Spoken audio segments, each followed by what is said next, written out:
This episode of Proper English is brought to you by the adventures of Davidson and Roberts and various idioms and phrasal verbs. So here we are in 2021, Ali. I know, amazing, eh, Dave?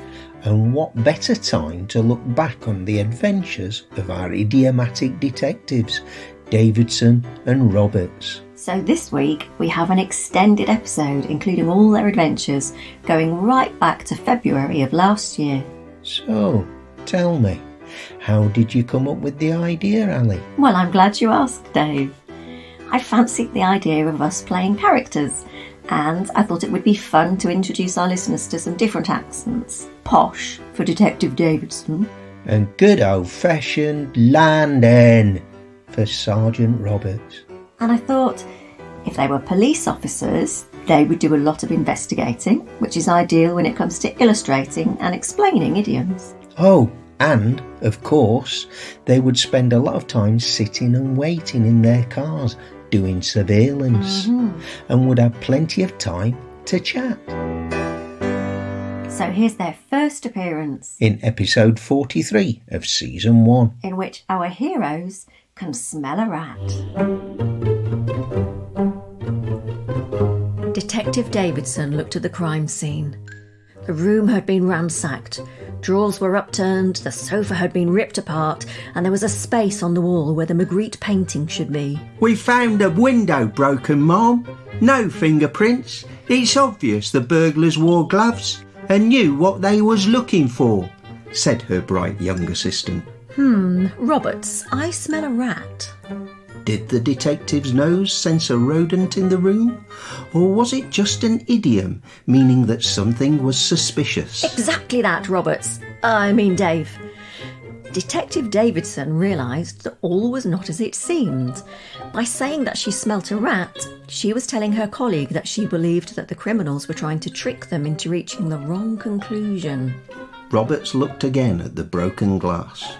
Surely, if the burglars had broken in from outside, the glass would be on the carpet.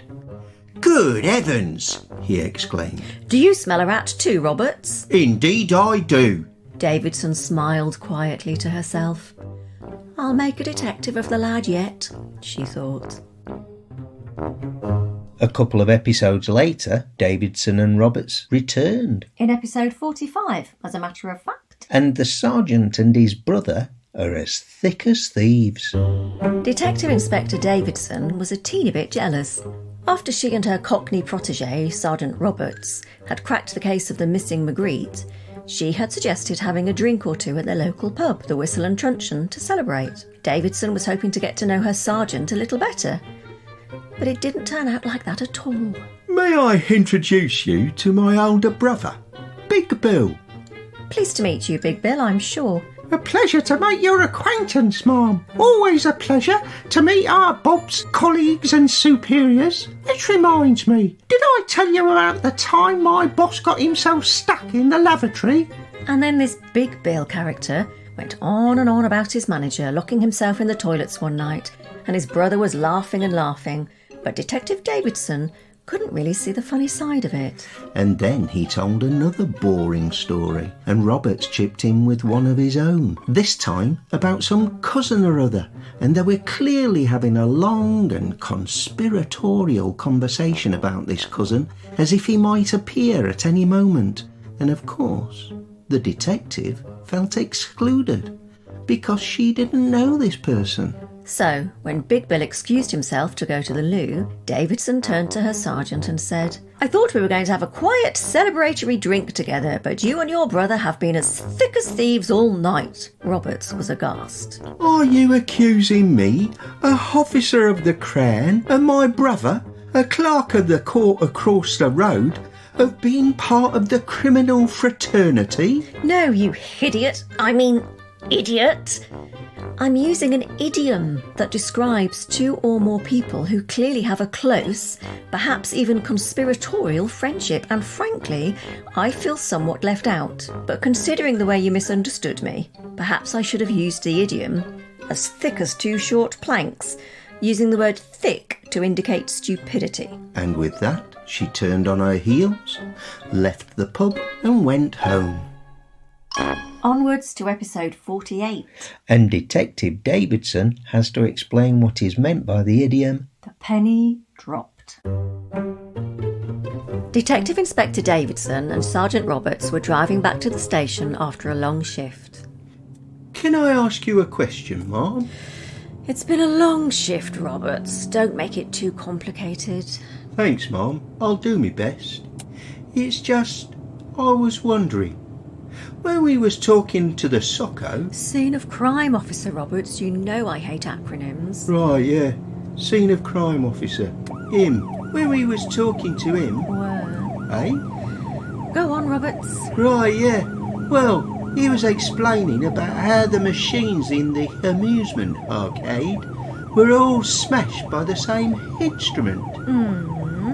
And then he said something about how it couldn't have been the same as the murder weapon, and I wasn't sure why at first, because the victim had been hit from behind, and that was obvious, but... Get to the point, lad. Oh, yeah, I'm rambling again, ain't I? So anyway, the scene of crime officer held up the actual weapon, and you looked at me and said, the penny drops. And? Well, I didn't drop any money, and all the machines was turned off. So what did you mean, Mom? Seriously, Roberts? Have you never heard the expression before? Expression? Yes, the penny dropped. It means that someone, i.e. you, has finally come to understand something after a period of confusion or bewilderment. Oh? It was first used in the 1930s. Machines used in public, like telephone boxes or weighing scales, needed a penny or other coin to make them work. Oh. Sometimes the coin would get stuck, and you'd have to wait for the penny to drop before the machine started to work. Oh, I see. You was being a bit mean, weren't you, Mom? I was, Roberts. I apologise. Now, let's have a bit of peace before we get back and have to start writing our reports. As you wish, Mom.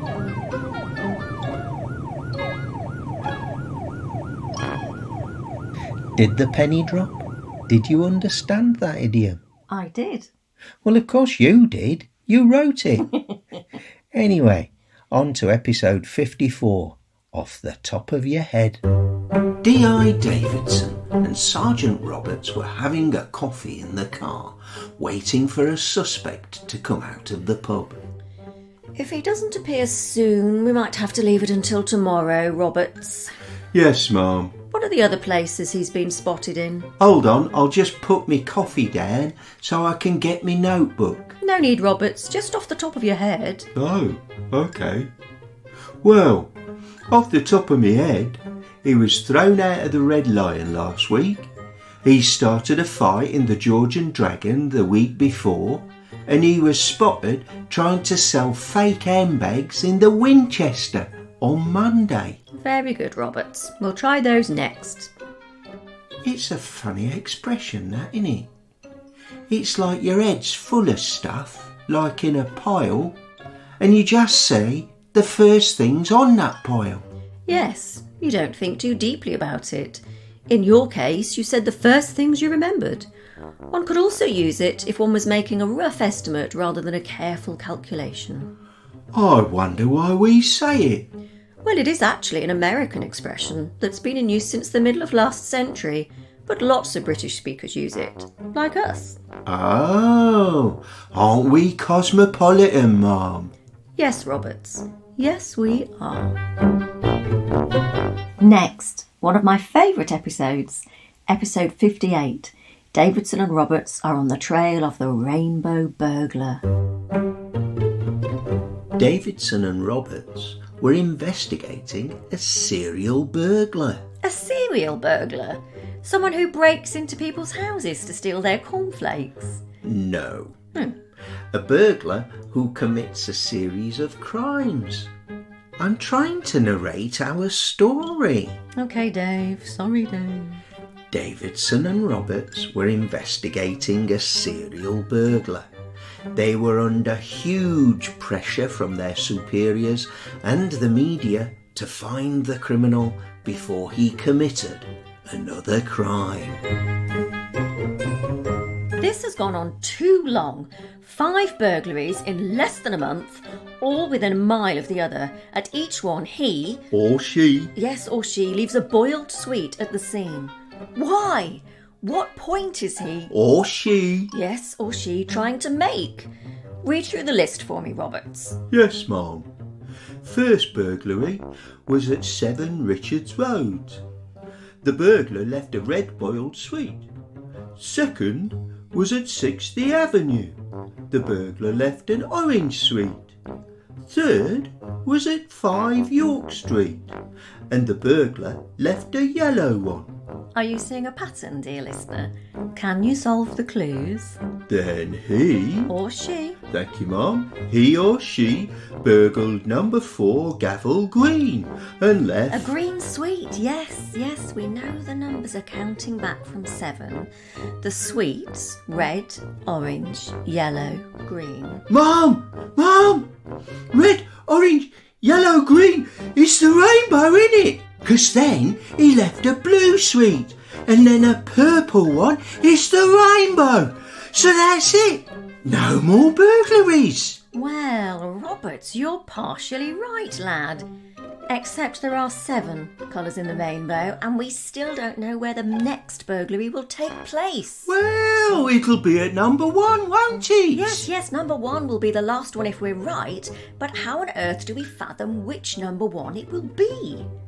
The detective sat in frustrated silence. Sergeant Roberts was looking at the map showing the 6 locations. Well, blow me down with a feather. What? Oh, it's one of them idioms. It means I'm very surprised or shocked. Yes, Roberts, I know it means you're shocked. I sometimes say you could knock me down with a feather, like when I found out Roberta had asked you to marry her. But the point is what? What have you realised? Mnemonics. Blimey, now you really can blow me down with a feather. Go on. To remember the colours of the rainbow. Richard of York gave battle... But I can't remember the last bit. What's the last bit? Richards Road, the avenue. That doesn't make sense. It should be of. Then York Street, Gavel Green. But the L has been missing for ages now and everyone jokes it's called Gav Green or Gave Green. Then it was Battle Way. And after that, Gray's Inn Passage. And the last word in the mnemonic is vain. Richard of York gave battle in vain. And Vain Lane is right there in the middle of the map. The next burglary is going to take place at number 1 Vain Lane. It's 2 minutes drive from here. Quick, Roberts, get the car keys. We've solved it. So, once again, our happy heroes have solved the case. Oh, but if you've been able to keep up... You may need to listen again a couple of times. But if you've made it this far, you may be wondering why the second burglary took place at the Avenue, when the clue needed the word of. In fact, that's what I'm wondering, Ali. Yup, it is a fair question, Dave. I couldn't make up a street name based on the word of. So I had a look on the internet for ways to say of in other languages. I finally came across av in Swedish and Norwegian, and we say av instead of avenue sometimes. So I used that. Blimey, that was a bit tenuous. I guess the burglar was multilingual. I guess so. And we're nearly up to date. Back in September, we introduced a new character. Roxy, the sergeant's quick-witted girlfriend, who helped unravel the mystery of the idiom to put the wind up somebody.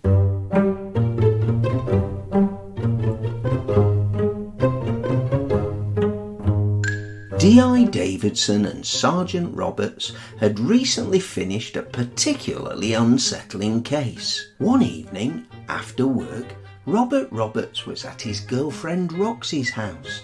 They had enjoyed a lovely meal together, over which Roberts had been telling Roxy all about the case. Oh, Robert, stop! Don't tell me any more.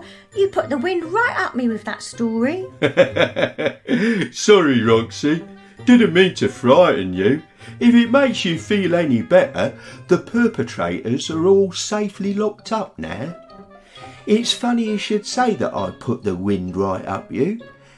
D.I. Davidson said just the same thing the other day.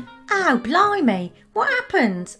Well, we was sitting in the car, we was on a stakeout, and I'd gone off to get a coffee. The thing was, it took me quite a long time as I didn't have enough money and I had to go to the bank, and then by the time I got back to the coffee shop there was a queue.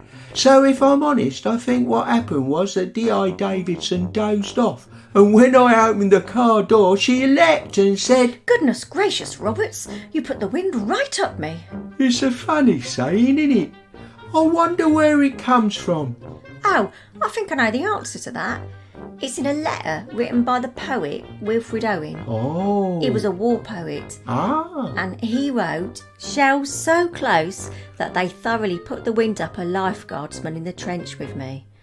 I don't know if Wilfred Owen invented the expression, but maybe he's the first person what wrote it down. Wilfred Owen? Well, I never. I wonder if D.I. Davidson knows that. I'm going to ask her in the morning.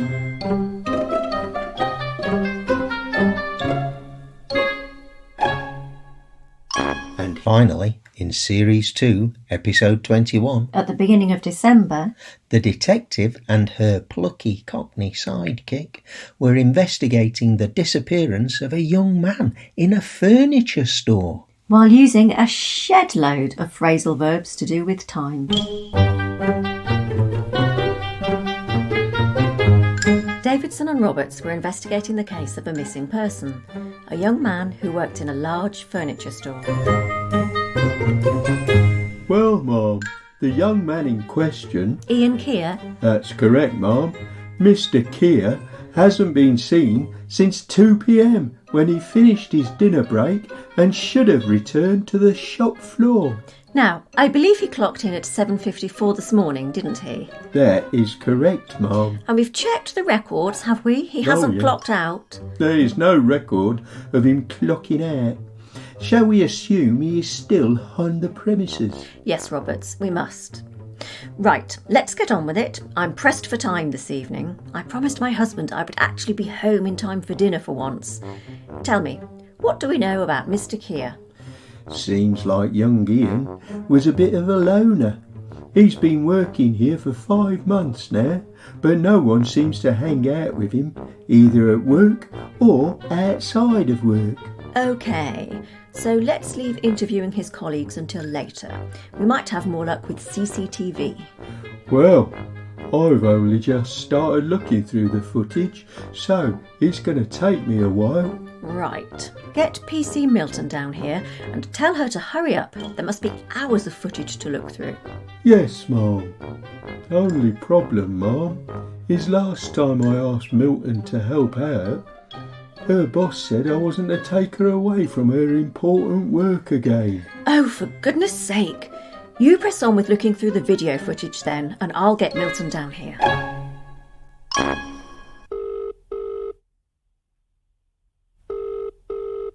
Oh, hello, Dirk. I need your help. We've got a young lad who's disappeared and time is running out. Well, no, he's 22. Well, no, it's a furniture shop, but I really would like to get this wrapped up. If we could just have Milton here for a couple... Well, I was really hoping to be home in time for dinner, Dirk. You said you were making your lasagna. Great, Dirk. Thanks then. Bye. Bye. It's beginning to look like he was in the bedroom furniture department. Apparently, his supervisor told him to tidy up after some kids had messed up all the duvets. All the beds look freshly made, except for one. It's still a mess. The duvet is all bunched up. Hang on a minute. What, Roberts? What do you see? I see a pair of shoes. OK. Just by the bed. Why would someone do their shopping with no shoes on? Oh, now the duvet's moving. Oh, I can see a foot and a leg and another leg and... Oh, it's him! It's Ian Kia!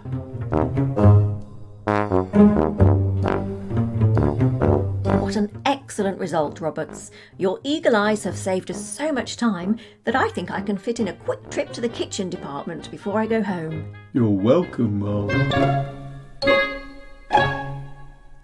And here we are at the end of another episode of Proper English. We hope you've had fun taking this trip down memory lane with our two favourite detectives. And don't forget, please tell everyone you know about us. Your friends, your family, anyone who's studying or learning English. And please make sure you like this episode and leave us a nice review and subscribe to us on your favourite podcast app. And of course, you can join us on Instagram or Facebook or Twitter, if they're available where you are. where you can ask us any questions you might have. And if you don't use social media, you can always send us an email. Our email address is properenglish Or one word. @sapo.pt. So, until next time, it's goodbye from me. And it's goodbye from me too. And thank you for listening to Proper English.